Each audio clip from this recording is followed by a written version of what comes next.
अस्सलाम वालेकुम dear students. Introduction to marketing के वीक नंबर 12 जो है उसको हम लोग आज स्टार्ट करने लगे हैं। वीक नंबर 12 में हम लोगों ने एक नया चैप्टर पढ़ स्टार्ट करना है और ये जो चैप्टर है इसका नाम है customer driven marketing strategy. Customer driven marketing strategy ये वो टॉपिक है जिसको हम लोगों ने शुरू की क्लासेस में सेमेस्टर जब स्टार्ट हो रहा था तो उसमें पहले 2 वीक्स में 3 वीक्स में हम लोगों ने इसको थोड़ा सा टच किया था।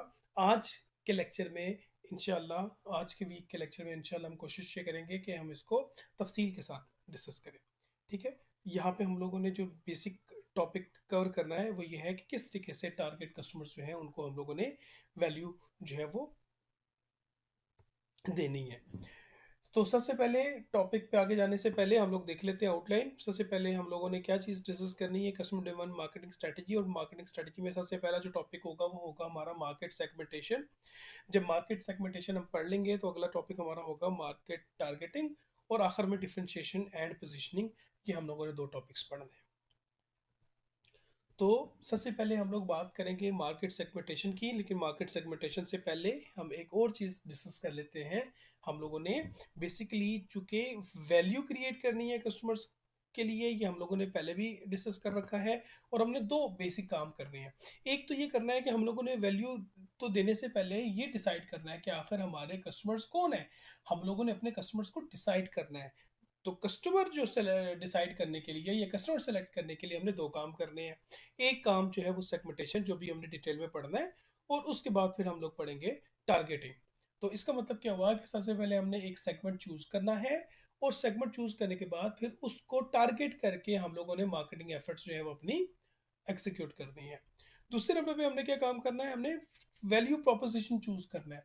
वैल्यू प्रोपोजिशन से मुराद हमारी जो प्रोडक्ट होगी वो हम कौन सी वैल्यू अपने कस्टमर्स को दे रहे हैं, क्या वैल्यू अपने कस्टमर्स को दे रहे हैं, उसके लिए हमने 2 काम करने हैं। पहला काम तो ये है कि हम लोग डिफरेंशिएशन करेंगे। डिफरेंशिएशन के बाद हम लोग करेंगे पोजीशनिंग। ठीक है, डिफरेंशिएशन पोजीशनिंग ये दोनों टॉपिक्स ऐसे हैं जो कि हम लोग आज के लेक्चर में मोस्ट प्रॉब्ली इंशाल्लाह इंशाल्लाह होपफुली कंप्लीट कर लेंगे। तो हम वापस ऊपर आते हैं और हम लोग आते हैं सेगमेंटेशन की डेफिनेशन की तरफ। तो बच्चों, सेगमेंटेशन की डेफिनेशन हम लोग जैसे पहले भी पढ़ चुके हैं। मार्केट सेगमेंटेशन का मतलब होता है कि एक बहुत बड़ी मार्केट को छोटे छोटे सेगमेंट्स के अंदर डिवाइड कर देना। बहुत बड़ी मार्केट को छोटे छोटे सेगमेंट्स के अंदर डिवाइड कर देना। Dividing a huge market into smaller segments। छोटे छोटे सेगमेंट्स के अंदर डिवाइड।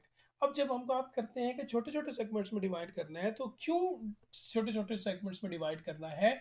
इसलिए कि ये जो सेगमेंट्स होंगे, इतनी बड़ी मार्केट के कुछ सेगमेंट्स हैं जिनकी नीड्स जो होंगी वो अलग अलग होंगी, कैरेक्टरिस्टिक्स अलग अलग होंगे, उनके बिहेवियर्स अलग अलग होंगे, और उसके अलावा और मुख्तलिफ किस्म के एट्रीब्यूट्स हैं जो कि एक दूसरे से मुख्तलिफ मुख्तलिफ होंगे।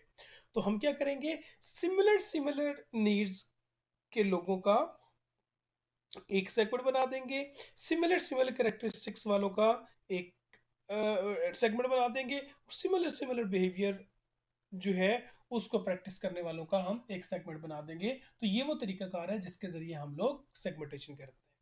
ठीक है जी। तो हम लोगों ने क्या समझा सेगमेंटेशन से? सेगमेंटेशन से हमने ये समझा कि मार्केट सेगमेंटेशन एक ऐसा तरीक़ेकार है जिसके ज़रिए हम एक बहुत बड़ी मार्केट जो है उसको छोटे छोटे सेगमेंट्स के अंदर, छोटे छोटे पार्ट्स के अंदर डिवाइड कर देते हैं, और हर एक पार्ट को फिर डिफरेंटली एनालाइज करने के बाद वो पार्ट या वो सेगमेंट जो हमारी प्रोडक्ट को सूट करने वाला होता है उसको फिर हम लोग टारगेट करके सर्व करने की कोशिश करते हैं। तो इसके लिए एक चीज़ और बच्चों समझने वाली है, वो ये कि आजकल के जो हमारी मार्केट है वो बहुत ज़्यादा चेंज्ड है। ठीक है, हमें एक ये वाली मार्केट मिल रही है, हमें इस तरह की भी मार्केट मिल सकती है जो कि प्रोफेशनल्स हों, उसके बाद कुछ सोचने समझने वाले कंफ्यूज्ड मार्केटर्स भी मिल सकते हैं, और बहुत ज़्यादा डेंसिटी वाली इलाके में या बहुत ज़्यादा तादाद में हमें अपने जो मार्केट है वो हमें मिल सकती है। और इसमें हम लोगों ने डिसाइड ये करना है कि किस तरीके से टैक्टफुली हम लोग अपने डिसीजंस लें कि हम ज़्यादा से ज़्यादा लोगों को कन्विंस कर सकें कि वो हमारी प्रोडक्ट जो है उसको खरीदे। तो बच्चों, एक बड़े मजे की चीज यहाँ पे लिखी हुई है इस स्लाइड के अंदर कि कंपनी का गोल क्या होता है। कंपनी का गोल क्या होता है? कंपनी का गोल ये होता है तो to design customer driven marketing strategies that build relationship with the right customers. ठीक है, यहाँ पे हम लोगों ने क्या करना होता है, राइट लोग जो होंगे, जो राइट पर्सन होंगे, हमने उनके साथ रिलेशनशिप जो है वो चूज करना होगा। तो राइट पर्सन के साथ रिलेशनशिप जो है वो बनाना, ना सिर्फ बनाना बल्कि उसको बिल्ड करना, उसको प्रोलॉन्ग बहुत ज्यादा आगे तक लेके जाना, ये बेसिक गोल होता है किसी कंपनी का। यानी कि लाइफ टाइम रिलेशनशिप बना लेते हैं कि जब तक एक कस्टमर मर नहीं जाता हमारे साथ उसका रिलेशनशिप हो, वो हमारी ही प्रोडक्ट्स को इस्तेमाल करता रहे और दूसरे लोगों को भी यही गाइड करता रहे कि वो हमारी प्रोडक्ट्स खरीदे। ये जो एक पोर्शन है इस पिक्चर का, इस स्लाइड का बच्चों, ये बहुत इंपॉर्टेंट है कि satisfied customers are our best ads. ठीक है जी, ये बहुत इंपॉर्टेंट एक स्टेटमेंट है कि satisfied customers are our best ads. हमारी सबसे बेहतरीन जो एडवर्टीजमेंट है वो कौन करता है? हमारे सेटिस्फाइड कस्टमर्स। अगर हम बोर्ड पे आते हैं तो ये मैं आपको बोर्ड पे समझाने की कोशिश करता हूँ। और एक स्टेटमेंट, एक मैं शॉप पे गया था और उस स्टेटमेंट पे, उस शॉप पे एक स्टेटमेंट लिखी हुई थी, एक बोर्ड दीवार के ऊपर लगा हुआ था, उस पर लिखा हुआ था कि if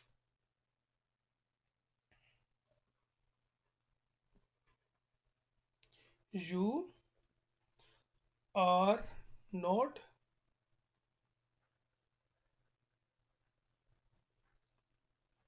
satisfied from our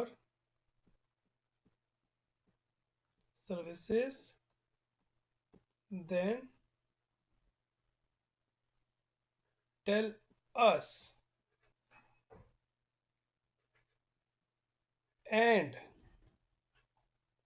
if you are satisfied from our services, then tell others। तो क्या चीज ज्यादा इंपॉर्टेंट है यहाँ पे?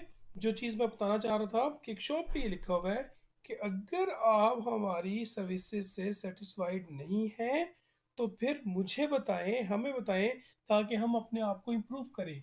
लेकिन अगर आप हमारी प्रोडक्ट को इस्तेमाल करने के बाद या हमारी सर्विसेज लेने के बाद सेटिस्फाइड हैं तो आप दूसरे लोगों को बताएं।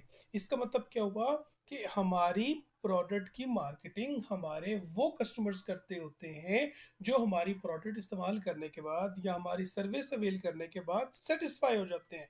इसको हम लोग कहते हैं the satisfied customers are our best ads. हमारी बेहतरीन किस्म की जो एडवर्टाइजमेंट होती है वो कौन करता है? हमारे वो कस्टमर्स जो कि हमारी प्रोडक्ट इस्तेमाल करने के बाद सेटिस्फाई हो गए। तो इसको हम लोग कहते होते हैं कि कस्टमर्स जो हैं वो आपके बेहतरीन जो है वो एडवर्टीजमेंट्स कहलाते हैं।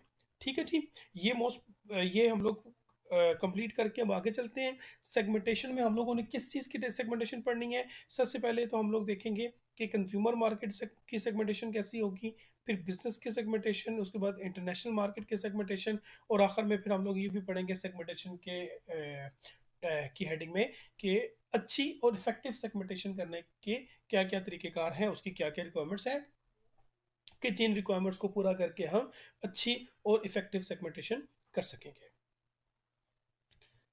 अब आगे चलेंगे जी। सेगमेंटेशन की डेफिनेशन, ये वो चीज़ है जो हम लोग पढ़ चुके हैं कि हम लोग एक बहुत बड़ी मार्केट को छोटे छोटे ग्रुप्स के अंदर, अभी हम लोग पढ़ लिया, छोटे छोटे सेगमेंट्स के अंदर डिवाइड कर देंगे। क्यों? क्योंकि ये मिसाल के तौर पे ए है, ये सेगमेंट बी है, ये सेगमेंट सी है, ये डी है और ये ई है। हम लोगों ने 5 मुख्तलिफ सेगमेंट्स बनाए। वो इसलिए कि ए सेगमेंट का बिहेवियर, कैरेक्टरिस्टिक्स और नीड्स जो है वो बी से अलग है, बी की सी से अलग है, सी की डी से अलग है, डी के ई से अलग है और ई सबसे अलग है। चूंकि ये सब अलग अलग हैं, लेकिन ई के अंदर जितने लोग हैं उनकी बिहेवियर सिमिलर सिमिलर है। ए के अंदर जितने लोग हैं उनका बिहेवियर सिमिलर सिमिलर है। बी के अंदर जितने लोग हैं उनका बिहेवियर सिमिलर सिमिलर है। सी और डी के अंदर भी लोगों के अपने बिहेवियर सिमिलर सिमिलर है। इसका मतलब क्या हुआ कि ये दूसरे सेगमेंट की निस्बत डिफरेंट है, लेकिन अपने ही सेगमेंट की जब हम बात करेंगे तो अपने ही सेगमेंट के अंदर ये अलग अलग है। ठीक है जी, बाकी हम लोग अगली वीडियो में स्टार्ट करते हैं बच्चों।